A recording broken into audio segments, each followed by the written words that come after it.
राधे राधे श्री हरिवंश।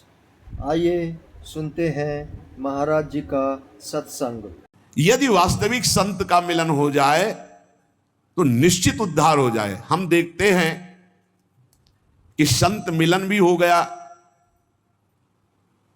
और हमारा कल्याण नहीं हुआ, हमारा दोष नहीं नष्ट हुआ, तो इसका मतलब है कि अभी हम उनकी आज्ञा पर नहीं हैं। जो आज्ञा कर रहे हैं उनका हम पालन नहीं कर रहे। आज्ञा पालन का मतलब है उनका स्पर्श हो जाना। तो स्पर्श में अगर थोड़ी भी अंतराय बनी रही तो पारस लोहे को सोना नहीं बना पाता। एक दिन एक सेवक ने संत से कहा कि मुझे बहुत धन की लालसा है। उनका मैं स्नान करके आता हूं, कुटिया में पारसमणि रखी, फिर दे दूंगा, आप अपने घर में लोहे में छुआ लेना तो सब सोना बन जाएगा, बड़े धनी हो जाओगे। वो स्नान करने के लिए गए नदी में, उसको बेचैनी हुई, पूरी कुटिया में ढूंढ डाला, कहाँ है पारसमणि। अब छोटी कुटिया पूरा ढूंढ डाला, कहीं नहीं मिली पारसमणि। संत जी आए तो उनका, भगवान इस कुटिया में पारसमणि कहाँ आपने छुपा रखी? छुपा क्या रखी? वो सामने रखी, लोहे की डिबिया में रखी, ला उठा के उनका, भगवान ये पारस कैसे हो सकती जब लोहे की डिबिया कोई सोना नहीं बना पाई, तो ये आप हमको क्यों बहलावे में डाल रहे हैं कि हम पारसमणि दे देंगे, आप लोहे में स्पर्श कराकर सोना बना लेंगे। तो उनका, रुक जाओ, खुला और रुई का बीच में भेद है, पर्दा है। बोले देख, ये लोहे की डिबिया और बीच में रुई और ऊपर पारसमणि, इसलिए सोना नहीं बन। जो ही हटा करके सीधे स्पर्श कराया और सोना बन गई। जब तक हम मनमानी अहंकार से प्रेरित होकर आचरण करेंगे तो संत संग होने पर भी स्पर्श प्राप्त नहीं हुआ। नहीं तो लोहा स्वर्ण बन जाता है पारस के स्पर्श से। और संत आप उस सरिस चाहें सबकी ना, वो अपने समान बना देते हैं। संत मिले, लाभ नहीं हुआ, इसका मतलब है आपने सत्संग को धारण नहीं किया, आज्ञा पालन नहीं की, मनमानी आचरण किए। लेकिन फिर भी तुम्हें निराश नहीं होना। ध्यान दीजिए, संत बहुत बड़े धनी हैं और हम दरिद्र हैं। तो एक और प्रणाली है, वसीयतनामा। अपनी संपत्ति को अनाधिकारी को भी दे सकते हैं। तभी कहा है कि संतन के संग लाग तेरी अच्छी बनेगी। नहीं हम आचरण उतार पा रहे, हम उस कोट से नहीं आज्ञा पालन कर पा रहे, हम गला भी नहीं छोड़ने वाले, आपके गले पड़ गए। अब हम आपको छोड़ने वाले नहीं, आपका पीछा छोड़ने वाले नहीं। हम आचरणहीन हैं, आपके योग्य नहीं, पक्की बात, पर हम आपको छोड़ने वाले नहीं। ऐसे पीछे पड़ जाए, वो दुत्कारे, चलो उनके पीछे पड़ जाओ, तो बोले उनको अपनी भागवतिक संपत्ति का वसीयतनामा करना आता है। और आज तक इसी पद्धति से परम पद मिला है। संतों की आज्ञा पर अक्षरशः तो कोई संत ही चल पाएगा। अपने तो साधारण जीव है, उनकी आज्ञा में कहीं ना कहीं त्रुटि तो हो जाती। तो हमें निराश नहीं होना, हमें दूसरी बात पर ध्यान देना है कि वसीयत, अच्छा तो बोले एक दो को वसीयतनामा एक को कर देंगे, नहीं, इनकी संपत्ति इतनी बड़ी है कि अनंत ब्रह्मांडों का वसीयतनामा करने के बाद फिर भी बची रहेगी, क्योंकि अनंत है इनकी संपत्ति। भगवान का एक नाम अनंत है, अनंत संपत्ति है।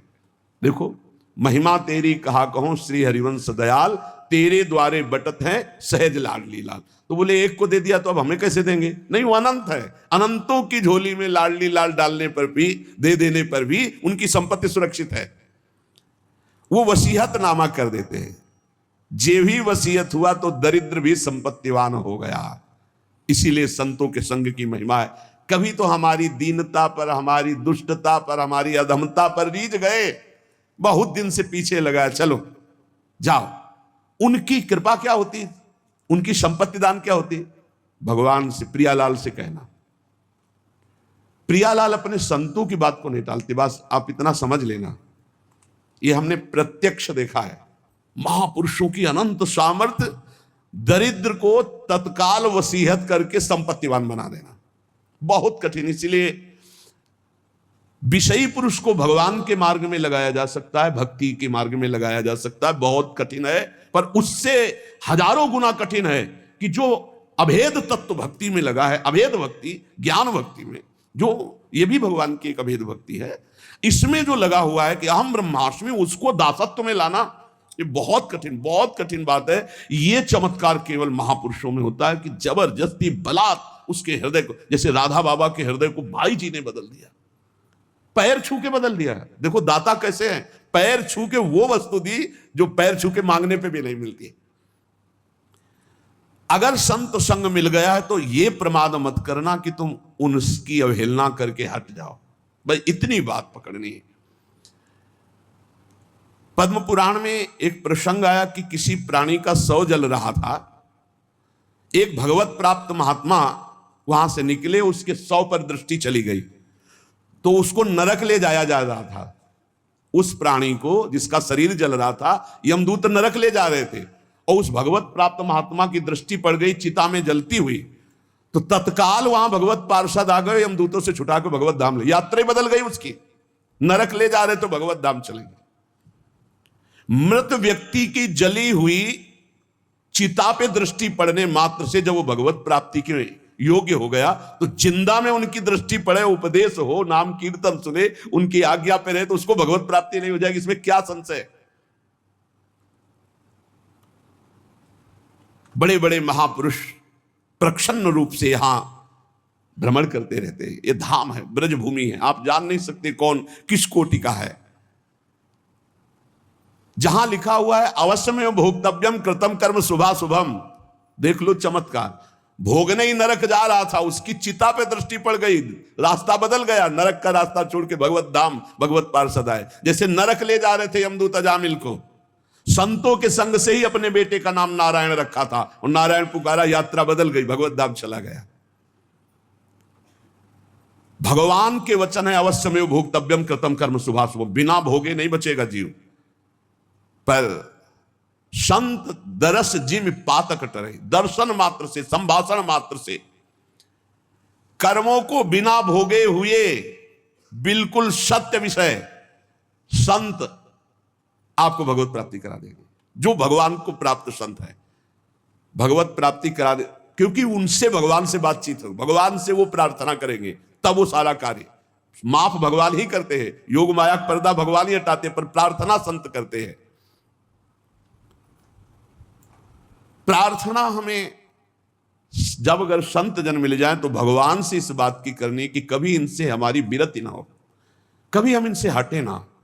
ये हमारे साथ अगर प्रतिकूल व्यवहार भी करे, कटु वचन भी बोले, तिरस्कार करे, हमें हटाएं तो भी नाम न दे, तो अंतिम तक बल जाएगी, पक्का बल जाएगी। जिस दिन वो करुणा में होंगे और उनकी दृष्टि पड़ेगी कि इसको हजारों बार दुत्कारा गया नहीं, इसका मतलब अब मुझे इसका ठेका लेना ही पड़ेगा, बस हो गया, उसी दिन हो गया।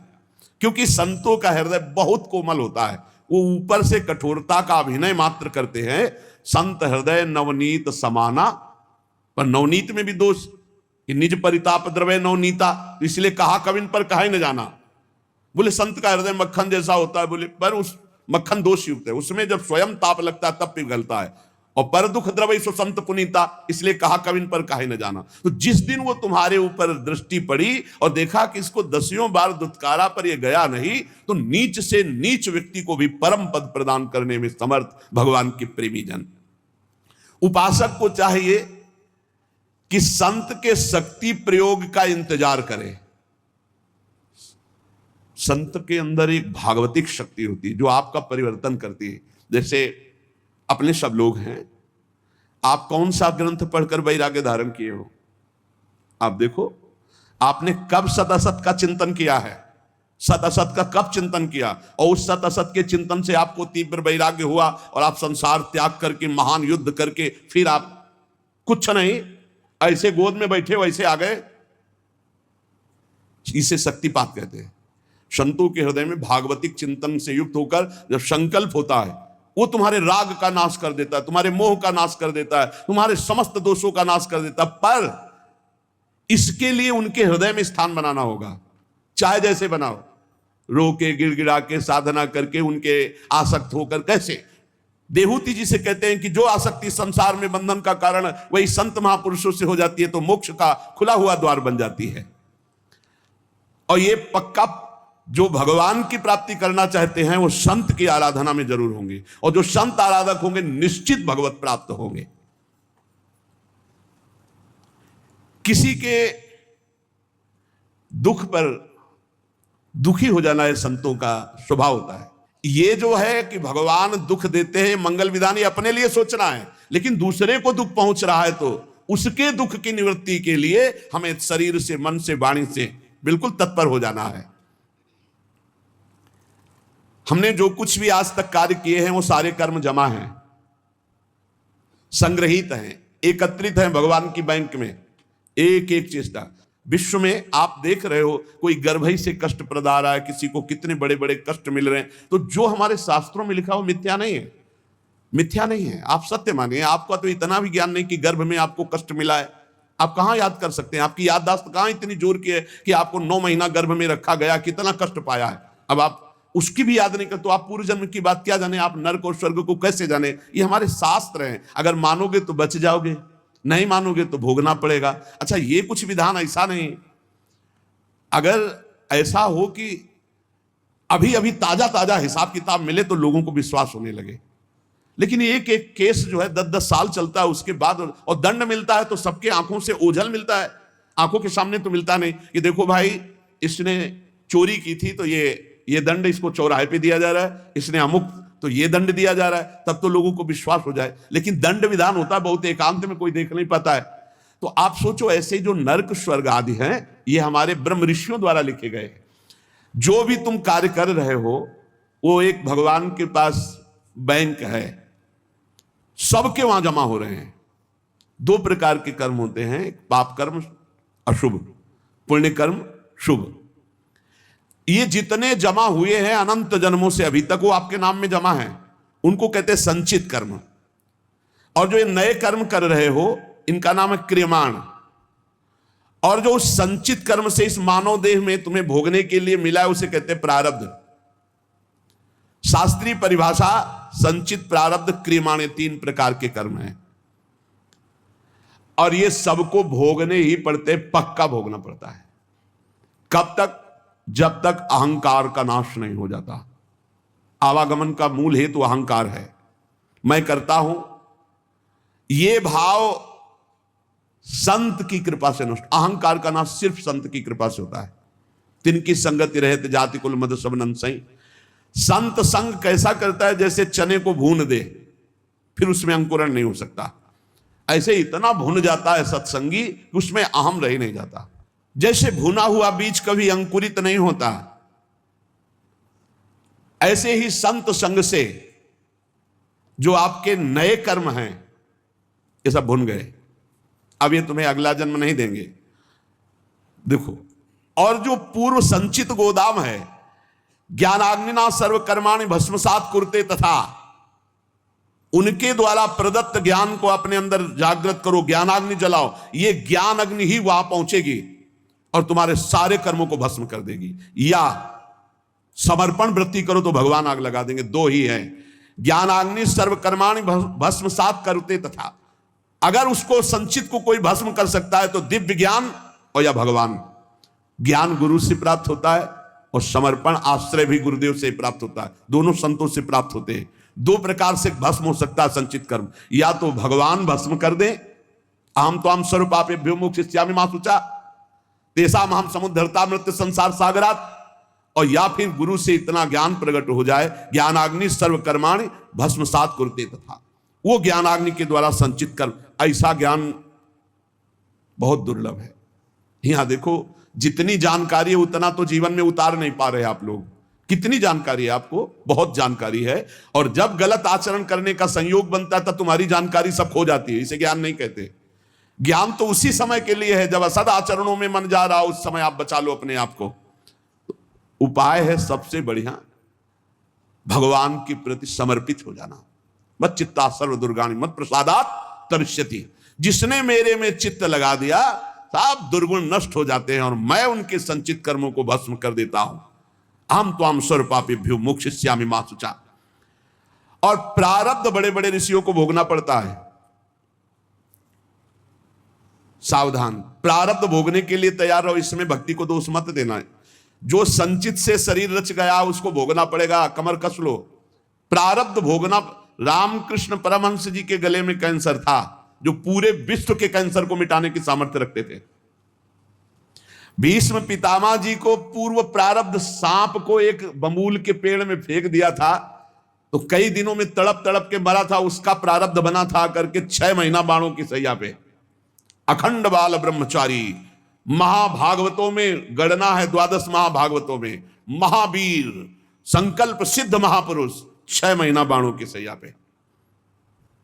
या तो बहुत विचित्र विचित्र, मत फंसो, बात सत्संग की सुनो, अवश्य प्रारब्ध भोगना पड़ता है। भागो मत किसी के पास कि हमें कोई जंतुर बना देगा, कोई आशीर्वाद दे देगा, किसी भी तरह से इस तरह से हम ठीक हो जाएंगे, ऐसा भाई नहीं है। अगर ऐसा होता तो बड़े बड़े सिद्धों को प्रारब्ध भोगना ना पड़ता। आप विश्वास कीजिए, बहुत बड़े बड़े महापुरुषों को कष्ट शारीरिक भोगने पड़े हैं, चाहे कोई भी हो। आप जिन जिन महापुरुषों के सानिध्य में देखा, अरे भाई इतना कठोर तप और भजन और शरीर का प्रारब्ध आया तो पैर में कीड़े पड़ गए।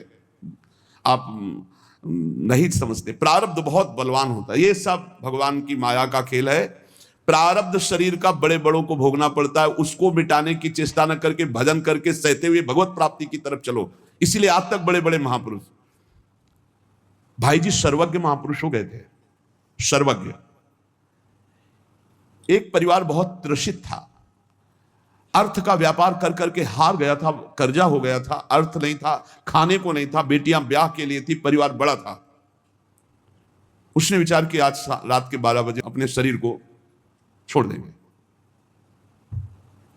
शाम टाइम गाड़ी दरवाजे पे लगी और उस गरीब आदमी के दरवाजे गाड़ी, वो घबरा गया कि क्या हो गया, हमारे पास कौन है, कोई रिश्तेदार नहीं, कोई मित्र नहीं, कोई हम पर। गाड़ी से भाई जी उतरे, भाई जी को कभी देखा नहीं था, अपने आप अपने घर जैसा भाई जी अंदर जा रहे हैं। वो अवस्था ज्येष्ठ श्रेष्ठ, इसलिए कहा बाबूजी कैसे आप, आपसे ही बात करनी, थोड़ा एकांत में चलिए आप। तो बड़ा आनंद मिल रहा था, कोई संशय नहीं हो रहा था, क्योंकि भगवत प्राप्त महापुरुष वो बावरा हुआ जा रहा था कि मानो हमारे घर भगवान ही आए हैं। कमरे में ले गया, बोले दरवाजा बंद कर लो, बंद किया। बोले भाई आज तुम रात्रि के जो करना चाहते हो, इससे जीव की बहुत दुर्गति होती है। ये बात उसने किसी से कही नहीं थी, और भगवान तुम पर बहुत प्रसन्न है। एक थैले से मोटी गड्डी निकाली रुपए की और कहा ये लो, इससे जो तुम्हें लगे उचित व्यापार करना, अगर व्यापार में हानि होती तो भी चिंता मत करना, ये ना पैसे वापस करने, ये आपके हैं। और कुछ दिन लगातार ऐसे ही आपके पास पैसे आते रहेंगे, जिनसे आपका बेटी का भी ब्याह हो जाएगा। बड़े बड़े धनी मानी भाई जी के चरणों से जुड़े थे, तो धन का प्रथम सदुपयोग यही है, इसलिए भाई जी प्रेरित कर देते थे। अब वो रो के चरणों में गिर गया, मेरे भगवान आपके। भाई जी ने कहा नहीं, भगवान आपको बहुत प्यार करते हैं। उन्होंने ऐसे सर्वज्ञ महापुरुष जो सब बात। एक आदमी कंबल उड़े हुए, आप पढ़ लेना चरित्र में, मुंह ही नहीं खोल रहा था, उसे कई लोग लाए हुए थे। भाई जी ने कहा क्या हो गया? बोले शरीर छोड़ना चाहता है और आप ही समझा सकते हो। भाई जी ने कहा क्या है, कंबल क्यों उड़े हो, हटाओ कंबल। जो ही कंबल हटा, मवाद बह रहा था, गलित कुष्ठ पूरे शरीर। बोले भाई जी से कहा कि बाबूजी अब ऐसे में शरीर रखना उचित है या त्याग देना? भाई जी ने कहा अरे शरीर श्री कृष्ण प्राप्ति के लिए गले से लगा लिया। वो चीख पड़ा, अरे नहीं मेरा घृणित शरीर। खत्म। ऐसे महापुरुष अपने उदर के कैंसर में भारी पीड़ा से युक्त शरीर का त्याग किया है। आप सोचो, जो चुटकी बजाते भजन बल से प्रारब्ध नष्ट कर सकते हैं, अपने ऊपर लेकर के प्रारब्ध बड़े बड़ों को भोगना पड़ता है। भीष्म पितामह के रोम रोम में बाण लगे थे, शरीर में 2 अंगुल जगह भी नहीं बची थी जहां बाण ना लगा हो। इतने बाणों से विद्ध होने पर भी वो हर समय श्री कृष्ण सुमिरन कर रहे थे। वृंदावन में रामकृष्ण दास जी बड़े भारी महात्मा थे, उनको भी कैंसर हो गया। प्रारब्ध के भोग भोगने पड़ते हैं। प्रारब्ध के भोग में यदि दृष्टि बदल सकती है तो कोई संत महात्मा पहुंचा हुआ उसे मिटा सकता है। वो भी मिटाते क्या है, सब समेट के अपने ऊपर ले लेते हैं। आप सच्ची मानिए, संतों की कृपा हम कैसे। आपने कई बार सत्संग में सुना होगा, अपने ऊपर प्रारब्ध लेकर अपने पैर को कटवा दिया, लेकिन एक गरीब आदमी के कैंसर को अपने ऊपर लेकर मिटा दिया। ऐसे तो बहुत से संतों के चरित्र देखे गए। हम लोगों को चाहिए कि प्रारब्ध मिटाने की कोशिश न करके भजन करके भगवत प्राप्ति की चाह करें। भगवान सबके मन में ही बैठे हुए देख रहे हैं। मन से ही दुख सुख होता है। जब आप भजन करेंगे तो प्रारब्ध का आपको दुख नहीं होगा, भोगने में बड़ा आनंद आएगा। भला दुख भोगने में आनंद आता है, लेकिन आनंद आता है कब? जब मन भगवान से जुड़ा होता है। आप ये समझ लीजिए, दुख भोगने में बड़ा आनंद आता है जब मन भगवान से जुड़ा होता है। मन में भगवान बैठ जाते, आनंद ही आनंद। प्रारब्ध का भोग 3 प्रकार से होता है, एक स्वेच्छा से, एक अनिच्छा से और एक परेच्छा से। हमारे मन में हमारा प्रारब्ध भोग प्रेरणा करता है और हम कुछ अपने साथ गलत कर बैठते हैं, गलत चेष्टा, वो बहुत बुरा प्रारब्ध होता है।